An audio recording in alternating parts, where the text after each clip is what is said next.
ഇനി 24 മണിക്കൂറിനുള്ളിൽ ബംഗാൾ നിയമസഭാ തെരഞ്ഞെടുപ്പിന്റെ ഒന്നാം ഘട്ടം ആരംഭിക്കും.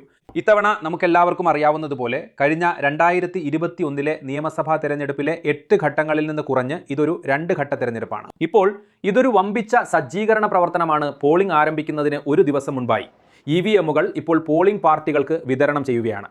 വോട്ടെടുപ്പ് നടത്തപ്പെടുന്ന വിവിധ പോളിംഗ് സ്റ്റേഷനുകളിലേക്ക് അവ കൊണ്ടുപോകും. ഇതൊരു വളരെ വലിയ സജ്ജീകരണ പ്രവർത്തനമാണെന്നതിനെക്കുറിച്ച് ഞാൻ സംസാരിച്ചുകൊണ്ടിരിക്കുകയായിരുന്നു. മെൻവ ഇപ്പോൾ നിങ്ങളെ കാണിക്കുന്നത് പോളിംഗ് പാർട്ടികൾക്ക് വിതരണം ചെയ്യാനായി കാത്തിരിക്കുന്ന ആ EVMകളാണ്. അവയിൽ ചിലത് ഇപ്പോഴും ബാക്കിയുണ്ട്. ദിവസം മുഴുവനും ഇത് നടക്കും. ഇതൊരു നിരന്തരമായ പ്രക്രിയയാണ്. കൂടാതെ ഈ വശത്ത് ആ കൗണ്ടറുകൾ കൈകാര്യം ചെയ്യുന്ന ആളുകളുണ്ട്. അവർ യഥാർത്ഥത്തിൽ തങ്ങളുടെ EVMകൾ ശരിക്കും ശേഖരിക്കാൻ വരുന്ന പോളിംഗ് ഏജന്റുമാരെ സഹായിക്കുന്നു.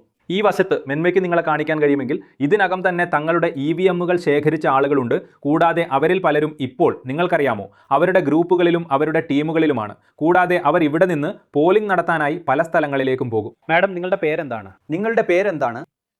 ദീപിക സിൻഹ ഘോഷ്. ദീപികാജി, പോളിംഗിൽ നിങ്ങളുടെ ഡ്യൂട്ടി എവിടെയാണ്? ഞാൻ ആദ്യത്തെ തവണയാണ്. ചെറിയൊരു പേടിയുണ്ട്. പോളിംഗ് സ്റ്റേഷൻ ഇപ്പോൾ എവിടെയായിരിക്കുമെന്ന് എനിക്ക് ഇപ്പോഴും മനസ്സിലായിട്ടില്ല. പ്രിസൈഡിംഗ് ഓഫീസർ വരട്ടെ, അതിനുശേഷം. നിങ്ങൾക്ക് ആദ്യമായിട്ടാണോ പോളിംഗ് ഡ്യൂട്ടി കിട്ടിയത്? അതെ, ആദ്യമായിട്ടാണ്. എല്ലാം നല്ലതാണ്. ഓക്കെ, ചേട്ടന്റെ പേരെന്താണ്? എന്റെ പേര് സുരജിത് ചട്ടരാജ്. ചേട്ടനും ആദ്യമായിട്ടാണോ കിട്ടിയത്? അല്ല, ഇത് ഞങ്ങളുടെ 3-ാം തവണയാണ്. അച്ഛാ, നിങ്ങളുടെ 3-ാം തവണത്തെ പോളിംഗ് ആണ്. ആ. അപ്പോൾ നിങ്ങൾ എക്സ്പീരിയൻസ്ഡ് ആയി. അതെ, എനിക്ക് അനുഭവമായിട്ടുണ്ട്. ഞാൻ ഇവിടെ റിസർവിലാണ്.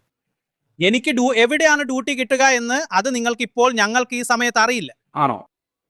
എപ്പോഴാണോ ജോലി വരുന്നത് അപ്പോൾ ഞങ്ങൾക്ക് എവിടെ കിട്ടുമെന്ന് അറിയാൻ പറ്റും. ശരി. അപ്പോൾ നിങ്ങളിപ്പോൾ ഇവിടെ എന്ത് ചെയ്യാനാണ് വന്നത്? EVM കളക്ട് ചെയ്യാൻ വന്നതാണോ? ഇല്ല, ഞങ്ങൾ റിസർവിലാണ്. ഞങ്ങൾക്കൊരു പാർട്ടിയും കിട്ടിയിട്ടില്ല. ഞാൻ ഏത് പോളിംഗ് സ്റ്റേഷനിലാണ് ഞങ്ങൾക്ക് പോകേണ്ടതെന്ന് ഞങ്ങൾക്കിപ്പോൾ അറിയില്ല. നിങ്ങൾക്കറിയില്ല. അപ്പോൾ ഒരുപക്ഷെ ഞങ്ങൾ വെയിറ്റിംഗിലാണ്. കഴിഞ്ഞ തവണ ഉണ്ടായിരുന്നപ്പോഴും വെയിറ്റിംഗിലായിരുന്നോ? അതെ, കഴിഞ്ഞ തവണ ഞങ്ങൾ പോളിംഗിലായിരുന്നു. ഇത്തവണ വെയിറ്റിംഗിലാണ്. ഈ രണ്ടുപേരും അവരുടെ ഊഴത്തിനായി കാത്തിരിക്കുകയാണ്. ഇവിടെ നിങ്ങൾക്ക് കാണാം, ഈ ആളുകൾക്ക് അവരുടെ EVMകൾ ഇതിനകം ലഭിച്ചിട്ടുണ്ട്. അവരിപ്പോൾ ഈ വോട്ടർ സ്ലിപ്പുകളെല്ലാം ഒത്തുനോക്കുകയാണ്. തെരഞ്ഞെടുപ്പുകൾ ഒരു വലിയ ലോജിസ്റ്റിക്കൽ അഭ്യാസമാണ്. നിങ്ങളുടെ സ്ക്രീനിലുള്ള ഈ ആളുകളെല്ലാം നടത്തുന്നത് വളരെ ലോജിസ്റ്റിക്കലും വളരെ തീവ്രവുമായ ഒരു അഭ്യാസമാണ്. ഇതൊരു വളരെ സാങ്കേതികമായ കാര്യമാണ്. നിങ്ങൾക്ക് കാണാനാകുന്നത് പോലെ അടുത്ത 24 മുതൽ 48 മണിക്കൂർ വരെ ഈ ആളുകളെല്ലാം അതീവ തിരക്കിലായിരിക്കും. അവർ ഈ തെരഞ്ഞെടുപ്പ് സ്വതന്ത്രവും നീതിയുക്തവുമായി നടത്തുന്നതിന് യഥാർത്ഥത്തിൽ ചുമതലപ്പെട്ട മുൻനിരയിലുള്ളവരാണവർ. ഈ മുഴുവൻ തെരഞ്ഞെടുപ്പിൻ്റെയും ഒരു വശം തീർച്ചയായും സുരക്ഷയാണ്. ഈ തവണ ഈ മുഴുവൻ തെരഞ്ഞെടുപ്പിലും വലിയൊരു സംഖ്യ ഒരുപാട് കേന്ദ്ര സുരക്ഷാ സേനയുണ്ട്. അതൊരു വശമാണ്. മറ്റൊരു വശം പോളിംഗ് ബൂത്തുകളിലുള്ള ഈ ആളുകളാണ്. തിരഞ്ഞെടുപ്പിന് നേതൃത്വം നൽകാൻ ഉത്തരവാദിത്തപ്പെട്ടവർ, അങ്ങനെ പറയാം. അതുകൊണ്ടാണ് ഈ ആളുകളെല്ലാം അവരുടെ ലിസ്റ്റുകൾ ഒത്തുനോക്കുന്നതും മറ്റുമായി ഇവിടെ കൂടിയിരിക്കുന്നത്. അവരെല്ലാം പല ഗ്രൂപ്പുകളായി നിങ്ങൾക്ക് കാണാം. കൂടുതലും ഒരേ കാര്യമാണ് ചെയ്യുന്നത്. ഇനി കുറച്ച് കഴിയുമ്പോൾ അവരുടെ ബസ്സുകളിൽ കയറും, അവരുടെ മാറ്റാഡോറുകളിൽ കയറും. എന്നിട്ട് അവരവരുടെ പോളിംഗ് ഏജൻസികളിലേക്ക് പോകും. മാം, നിങ്ങളുടെ പേരെന്താണ്? നിങ്ങൾക്ക് നിങ്ങളുടെ EVM കിട്ടിയോ? ഇല്ല. എന്നെ ടാഗ് ചെയ്തിരിക്കുകയാണ്. ഓക്കെ, അപ്പോൾ ഇവിടെ നിങ്ങളുടെ റോൾ എന്താണ്? പ്രിസൈഡിംഗ് ഓഫീസറുടെ. നിങ്ങളാണ് പ്രിസൈഡിംഗ് ഓഫീസർ. അതെ. അപ്പോൾ എവിടെയാണ്, അതായത് ഏത് ബൂത്തിലാണ് നിങ്ങൾ? അടുത്തുള്ള ബൂത്തിൽ. ശരി. ഞങ്ങൾക്കൊരു മിക്സ്ഡ് പോളിംഗ് പാർട്ടിയാണുള്ളത്. ശരി. പിന്നെ ഞങ്ങൾക്ക് 3 പുരുഷ പോളിംഗ് ഓഫീസർമാരുണ്ട്. പിന്നെ ഞാൻ പ്രിസൈഡിംഗ് ഓഫീസറാണ്. ഞാൻ റിസർവ് ബെഞ്ചിൽ നിന്നാണ് വന്നത്. നിങ്ങൾ റിസർവ് ബെഞ്ചിൽ നിന്നാണ് വരുന്നത്. അപ്പോൾ ഈ തെരഞ്ഞെടുപ്പ് സ്വതന്ത്രവും നീതിയുക്തവുമായി നടത്തുന്നുവെന്ന് ഉറപ്പാക്കാൻ മാഡം എത്ര കാലം വീട്ടിൽ നിന്ന് മാറി നിൽക്കാൻ പോകുന്നു? അതെ, ഞാൻ ഈ രാത്രിയും നാളെ രാവിലെയും ചെലവഴിക്കും. പിന്നെ ഞാൻ ഈ പ്രക്രിയയുടെ ഭാഗമാകുന്നതിൽ എനിക്ക് സന്തോഷമുണ്ട്. പിന്നെ ഇത്തവണ ഇതൊരു സ്വതന്ത്രവും നീതിയുക്തവുമായ പോളിംഗ് പ്രക്രിയയാക്കുന്നതിൽ ഒരുപാട് ശ്രദ്ധ കേന്ദ്രീകരിച്ചിട്ടുണ്ട്. മാഡം, അതെങ്ങനെയാണ് ഉറപ്പാക്കാൻ പോകുന്നത്?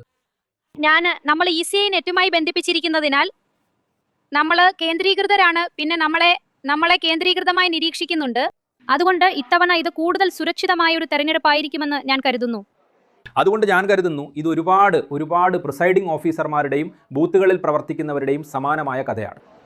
അടുത്ത 48 മണിക്കൂറിനുള്ളിൽ തെരഞ്ഞെടുപ്പ് നടക്കാൻ പോകുന്നത് ഇങ്ങനെയാണ്. ആ തെരഞ്ഞെടുപ്പ് നടത്താൻ പോകുന്ന ആളുകൾ ഇവരാണ്. എനിക്ക് ആ ഭാഗത്തേക്ക് കൂടി ഒന്ന് പോയി പോളിംഗ് പേഴ്സണൽ മാനേജ്മെന്റ് എന്ന് പറയുന്ന ഈ ബൂത്ത് നിങ്ങളെ കാണിക്കണമെന്നുണ്ട്. കൂടാതെ ആ ക്യൂവിൽ ഒരുപാട് ആളുകളുണ്ട്. അടിസ്ഥാനപരമായി ഇവയെല്ലാം പോളിംഗ് ബൂത്തുകളാണ്. അതുകൊണ്ട് ഉദാഹരണത്തിന് ഇത് ബോൾപൂർ നിയമസഭാ മണ്ഡലമാണ്. ഇവിടെയുള്ള പോളിംഗ് ബൂത്തുകളാണിത്. വ്യത്യസ്ത ആളുകൾക്കായി വ്യത്യസ്ത കൗണ്ടറുകൾ. ഇവരെല്ലാവരും EVMകളും മറ്റും ശേഖരിക്കും. ഞാൻ പറഞ്ഞതുപോലെ തങ്ങളുടെ പേര് ചേർക്കാനും തുടർന്ന് പോയി ഈ തെരഞ്ഞെടുപ്പ് നടത്താനുമായി വന്നിട്ടുള്ള ആളുകളുടെ ക്യൂകളാണിത്. അപ്പോൾ ഇതാണ് ഇപ്പോൾ സംഭവിച്ചുകൊണ്ടിരിക്കുന്നത്. ഈ തെരഞ്ഞെടുപ്പിൻ്റെ അവസാന ഘട്ടമായ വോട്ടെടുപ്പിലേക്ക് നമ്മൾ കടക്കുമ്പോൾ ഇവിടെ ഇത് വളരെ വളരെ തീവ്രമായ ഒരു കാര്യമാണ്. പക്ഷേ ഞാനിപ്പോൾ ഈ EVM വിതരണ കേന്ദ്രത്തിൽ നിൽക്കുന്ന ബോൽപൂരിലെ കാഴ്ചകൾ ഇവയാണ്.